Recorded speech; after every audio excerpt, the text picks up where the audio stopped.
Baiklah, bismillahirrahmanirrahim. Assalamualaikum warahmatullahi wabarakatuh.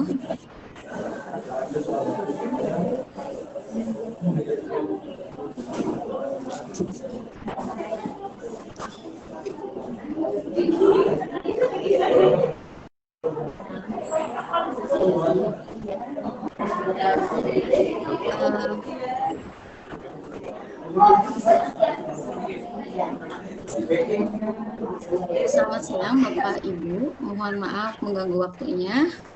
Perkenalkan, saya Lia Desi Amelia, saya calon guru penggerak Angkatan 9 dari SMA Negeri 1 Cibadak. Kali ini saya ingin membagikan pemahaman dan penerapan pengalaman budaya positif pada Bapak dan Ibu yang ada berkenan.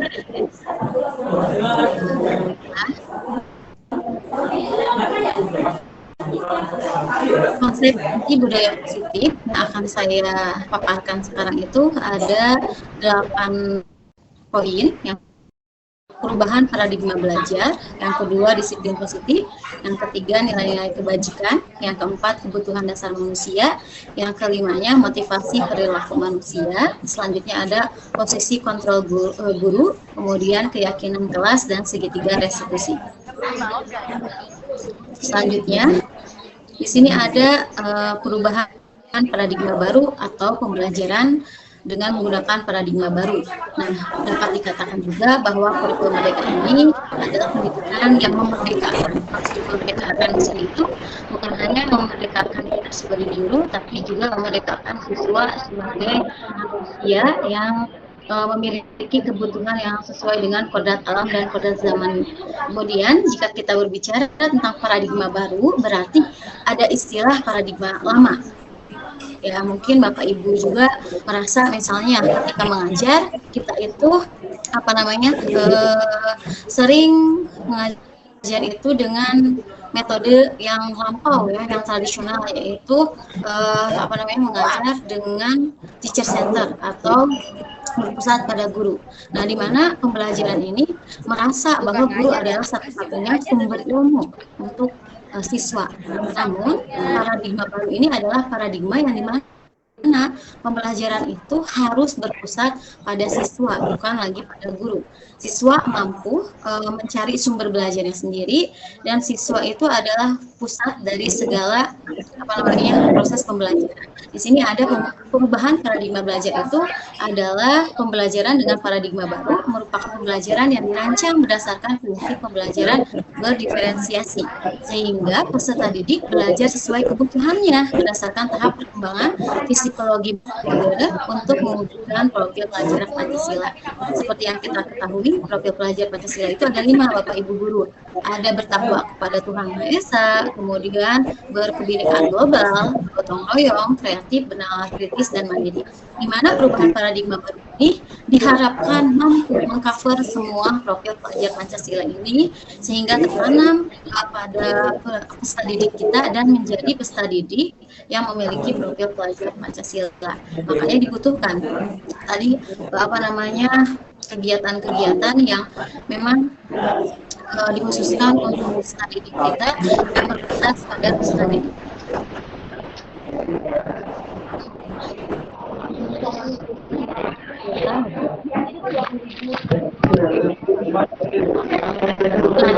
Dalam pembelajaran paradigma baru ini, siswa akan lebih merdeka dalam merumuskan rancangan pembelajaran dan asesmen pembelajaran. Paradigma baru adalah pembelajaran yang berdiferensiasi sehingga peserta didik belajar sesuai dengan kebutuhan agar dapat mewujudkan profil pelajar Pancasila. Nah, kalau saya mengingat lagi pembelajaran di guru penggerak ini di modul 1, ada filosofi dari Ki Hajar Dewantara bahwa guru itu adalah seorang petani yang menanam padi, menunggu padi ini tumbuh, namun kita tidak akan tahu apa yang akan mereka lalui selama kita menunggu padi ini tumbuh. Disinilah paradigma baru ini sangat berperan untuk pembelajaran.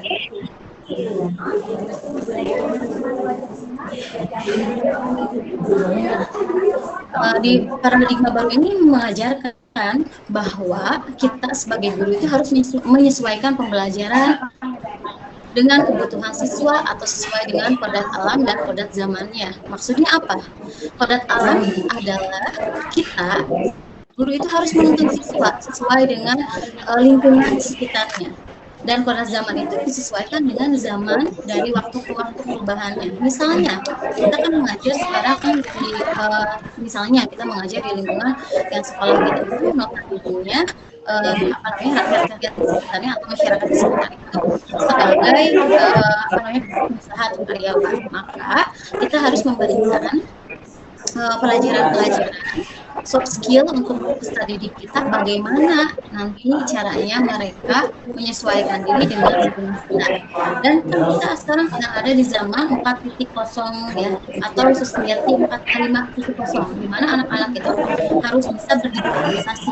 Di sana kita itu harus memberikan pembelajaran yang menunjang untuk mereka itu menghadapi zaman yang 4.0 ini. Kemudian pembelajaran 4.0 ini kan berbasis digital, maka peserta didik itu harus memiliki kemampuan digital tersebut. Kemudian dalam pembelajaran paradigma baru, kita juga membebaskan peserta didik untuk mengeksplor apa yang dia suka agar menimbulkan profil pelajar Pancasila, tadi bertakwa, bernalar kritis, berkebinekaan global, mandiri, kreatif, dan gotong royong. Nah, kemudian di sini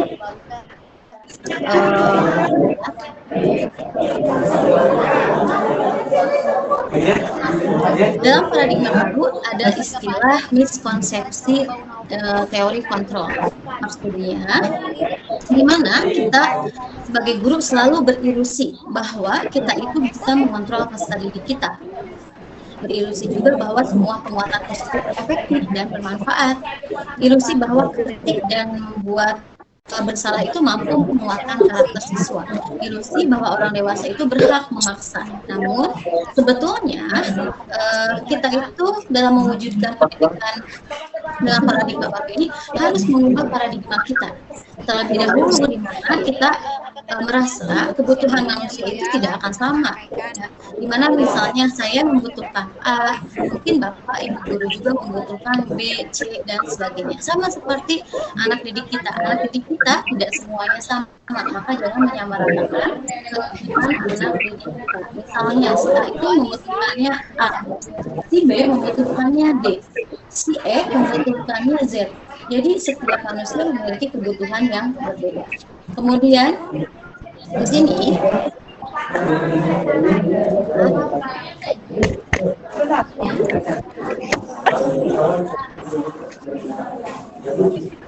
ada yang bayar lagi dari saya. Ada yang bayar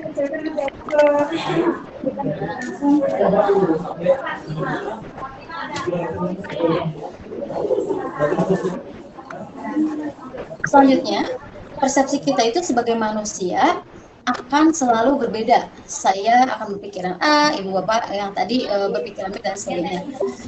Kita tidak dapat mengubah manusia, Ibu Bapak guru itu bahkan tidak bisa mengubah peserta didik kita.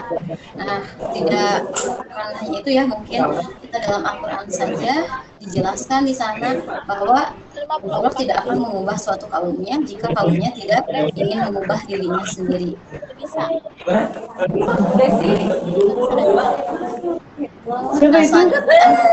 Nah, di sini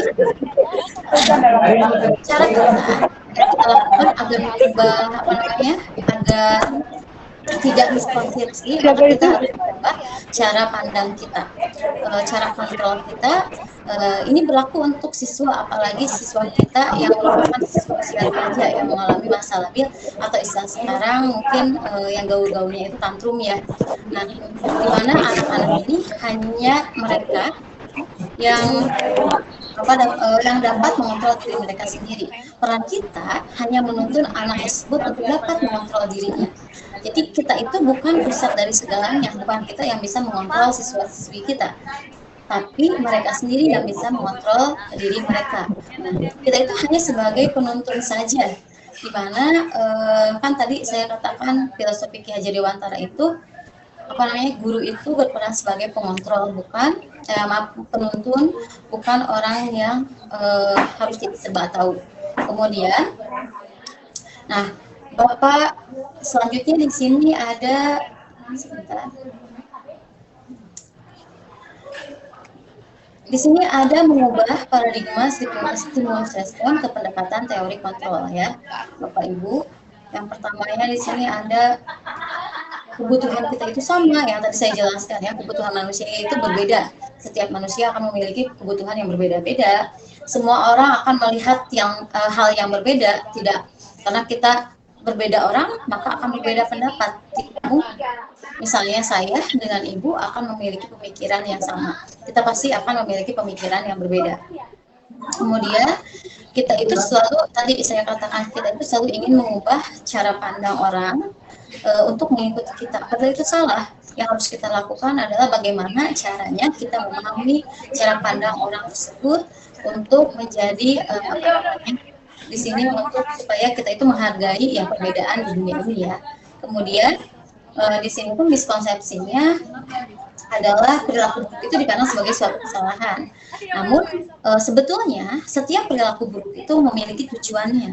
Nah seharusnya kita tadi pandangan berpikiran itu, mindset kita itu harus luas gitu ya.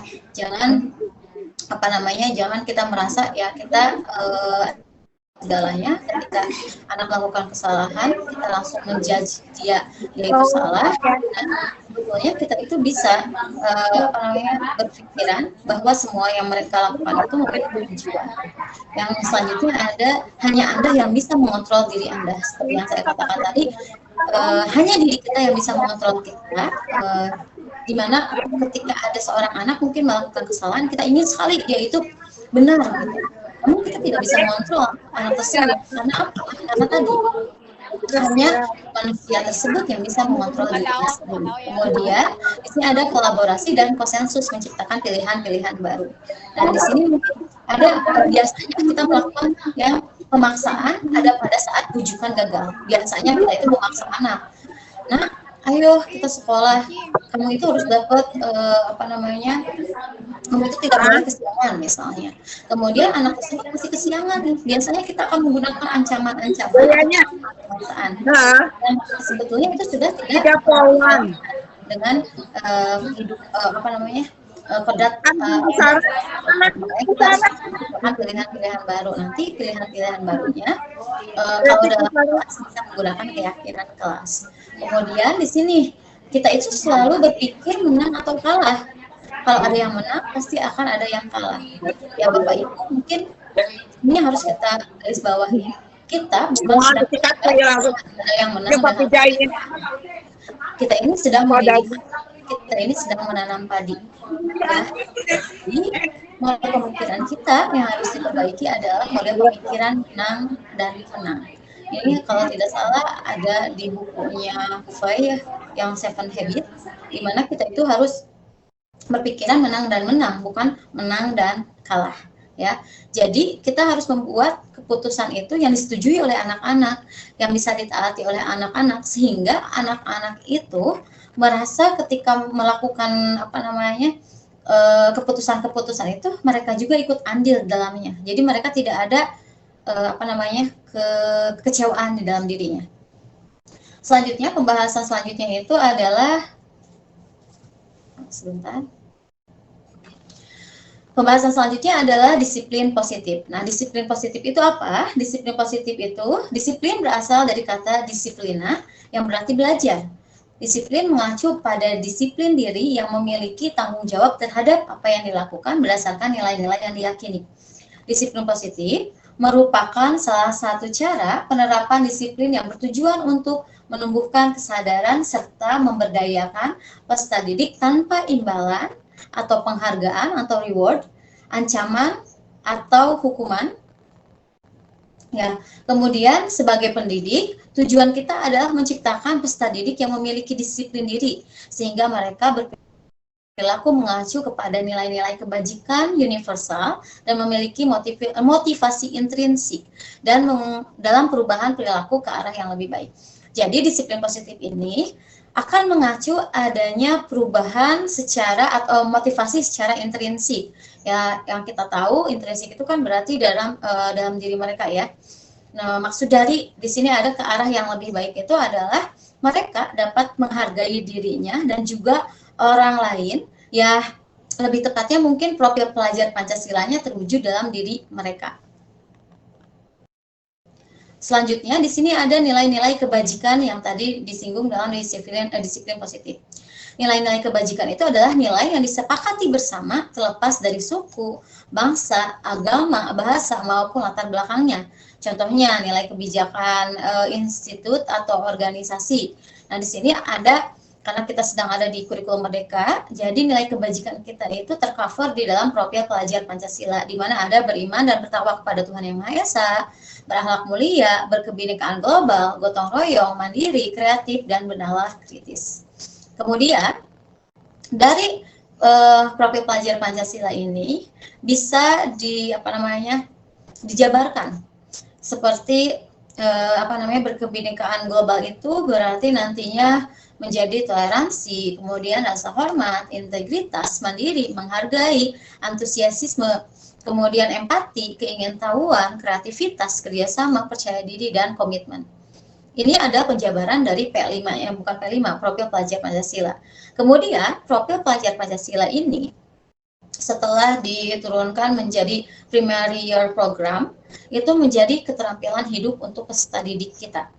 Ya, makanya kita itu tadi harus mengajar itu sesuai dengan kodrat alam dan kodrat zamannya, karena anak kita, peserta didik kita membutuhkan life skill. Life skillnya itu apa? Dapat dipercaya, lurus hatinya, pendengar yang aktif, tidak merendahkan orang lain, dan memberi yang terbaik dari diri. Nah, kemudian kita itu harus menyesuaikan keterampilan zaman yang harus dimiliki oleh anak. Selanjutnya, ya Bapak Ibu, materi-materi yang saya sampaikan ini adalah materi-materi yang saling berkesinambungan. Pembelajaran dengan paradigma baru ini dapat tercipta dengan adanya disiplin positif.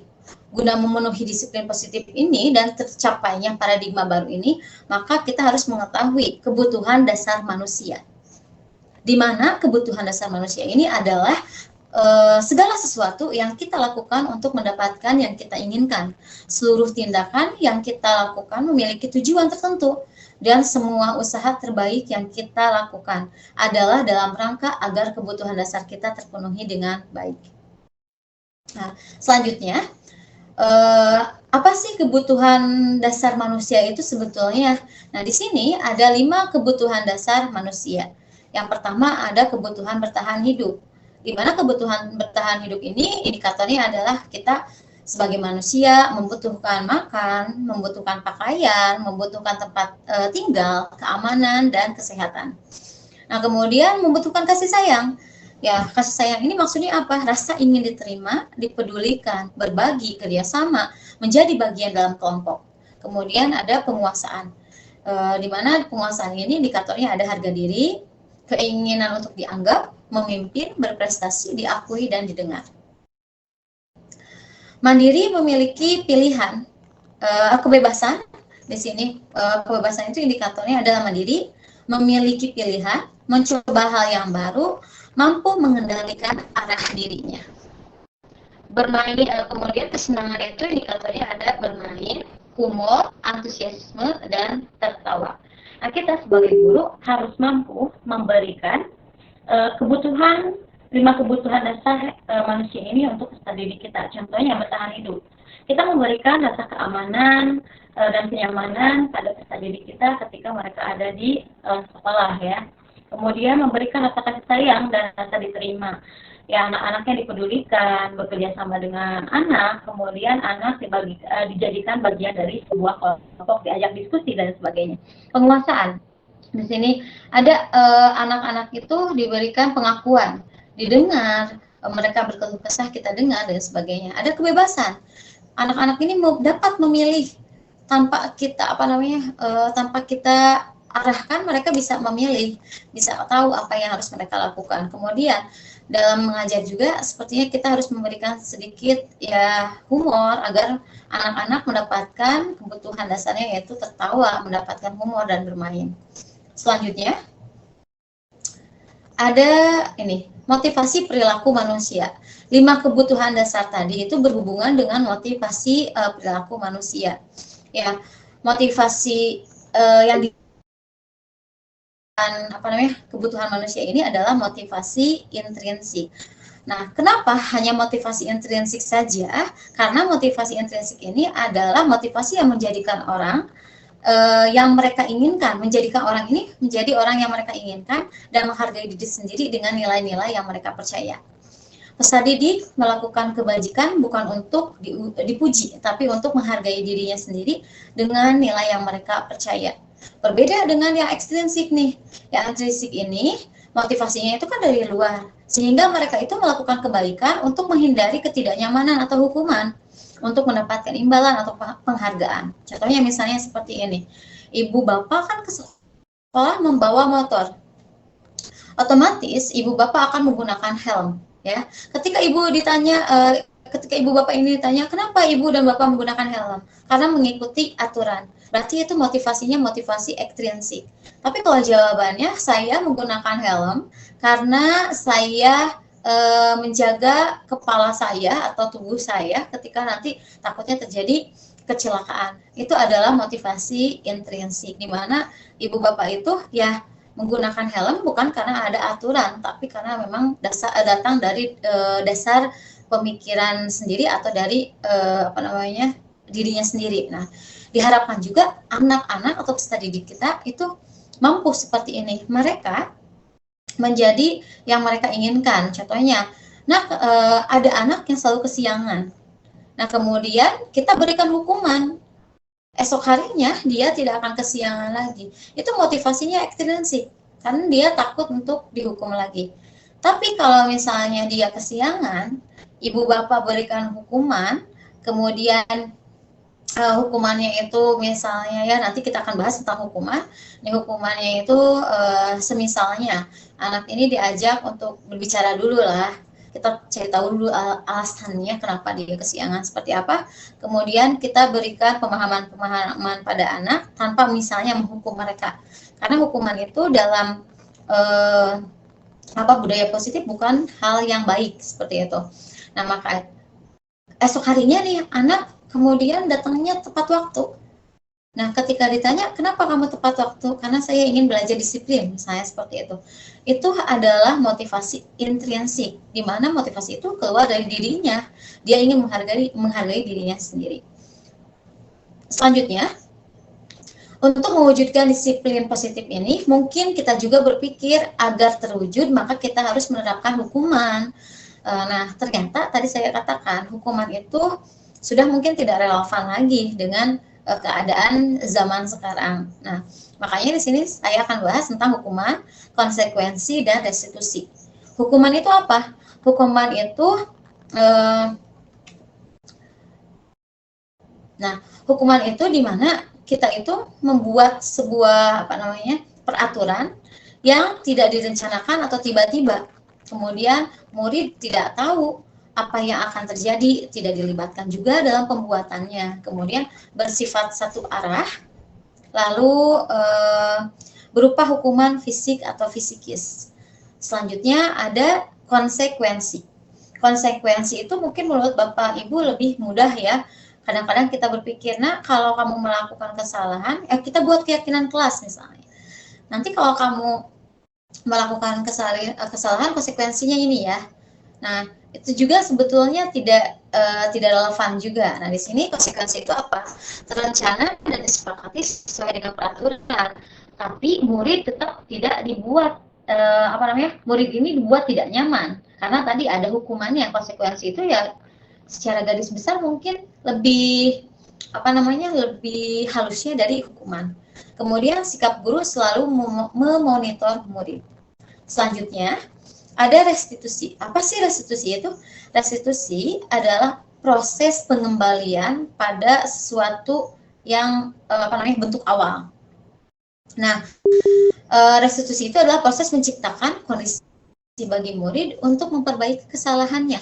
Proses kolaborasi yang mengajarkan murid untuk mencari solusi sendiri.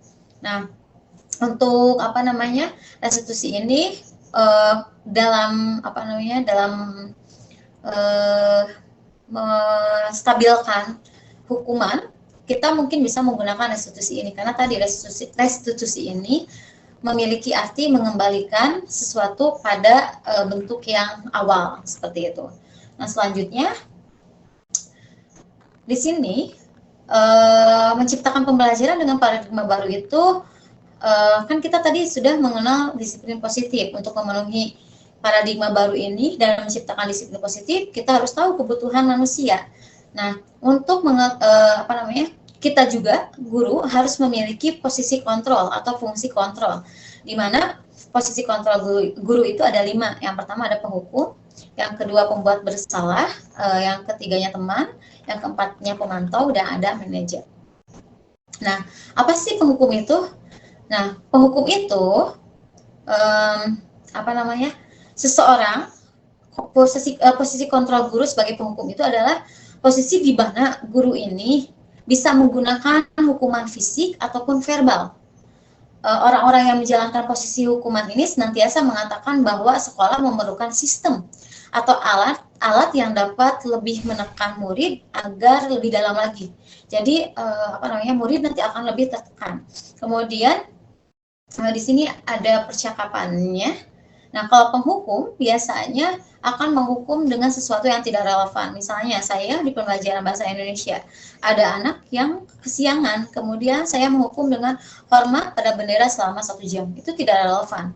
Dan itu menekan pada siswanya. Kemudian yang kedua adalah pembuat merasa bersalah. Pada posisi ini biasanya guru akan bersuara lebih lembut. Pembuatan rasa bersalah akan menggunakan keheningan yang membuat orang lain merasa tidak nyaman, bersalah atau rendah diri. Kata-kata yang keluar dengan lembut akan seperti ini. Ibu kecewa, ibu sangat kecewa sekali pada kamu. Kenapa kamu melakukan hal seperti ini? Atau di sini ada berapa kali ibu harus memberitahu kamu selalu saja mengecewakan bapak atau mengecewakan ibu. Nah, kata-kata mengecewakan ini akan membuat anak tertekan. Nah, kemudian yang ketiganya ada posisi kita sebagai teman. Di sini guru, jika dia berposisi sebagai teman, ini tidak akan lagi menyakiti muridnya. Tadi kalau penghukum dengan pembuat merasa bersalah, mungkin akan sedikit menguji mental anak ya. Kalau teman di sini tidak akan menyakiti murid, namun akan tetap berupaya mengontrol murid menjadi persuasi. Posisi teman pada guru ini biasanya negatif ataupun positif, ya tergantung nantinya di mana kita akan menempatkannya. Positif di sini berupa hubungan baik yang terjalin antar guru dan murid. Nah, bahkan mungkin kita selalu bingung gimana caranya kita itu menjadi posisi kontrol dengan siswa itu.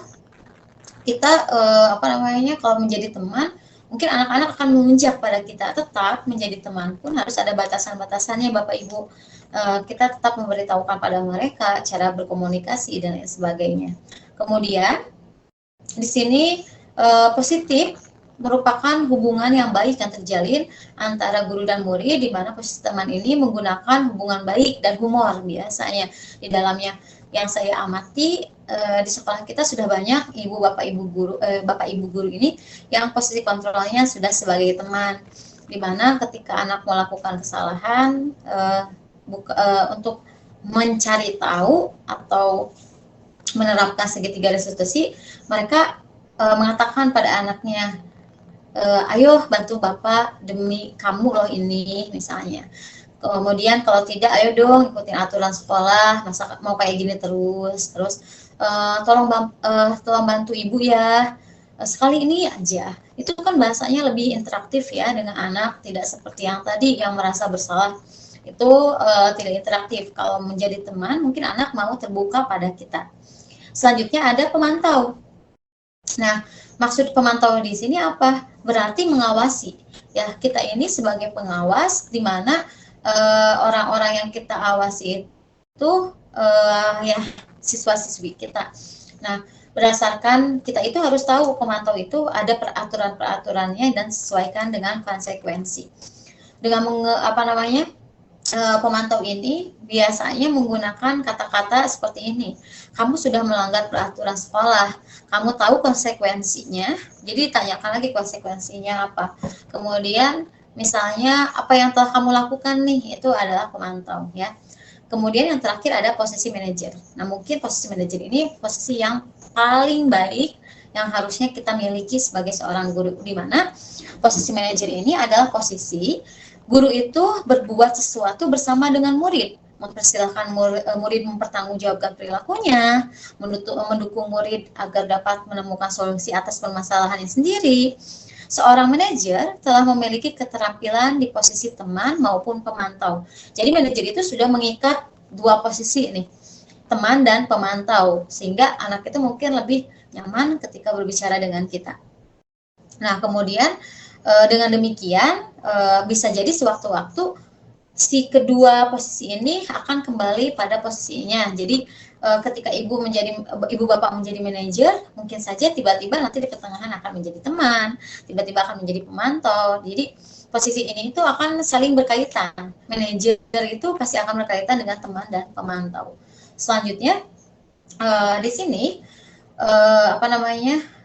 kita itu menginginkan murid-murid kita menjadi manusia yang merdeka. Ini untuk yang posisi manajer ya. Mandiri dan bertanggung jawab, maka kita perlu mengacu pada restitusi. Nah, makanya nanti saya akan bahas restitusi itu apa.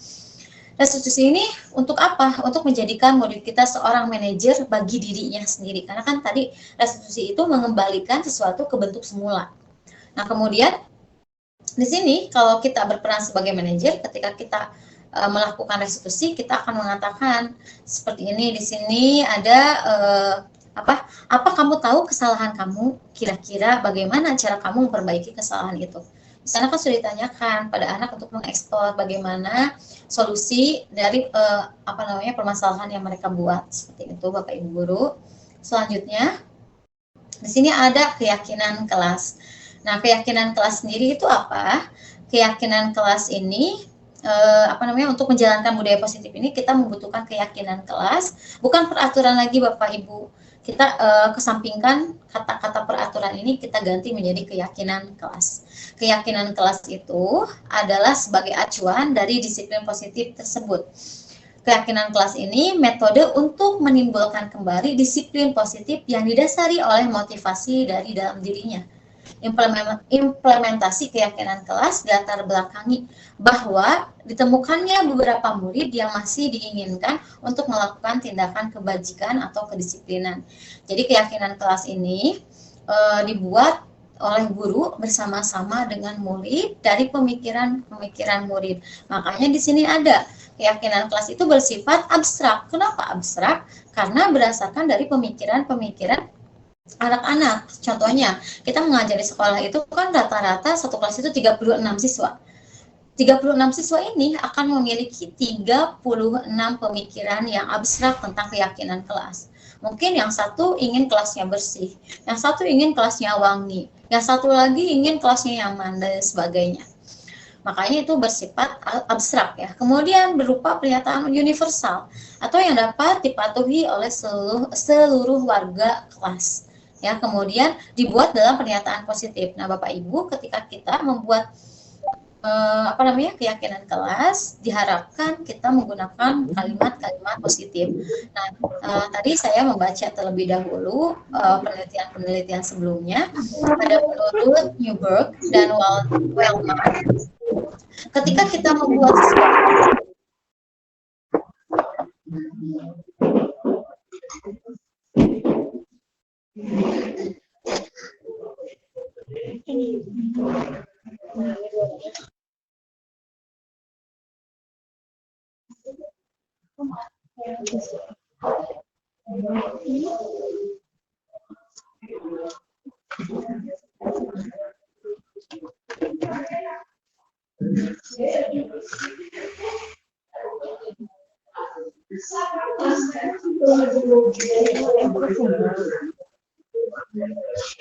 Enak yang pakai tangan.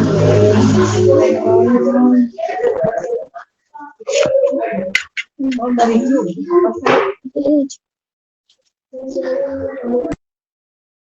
Nah, tadi nggak ada suaranya.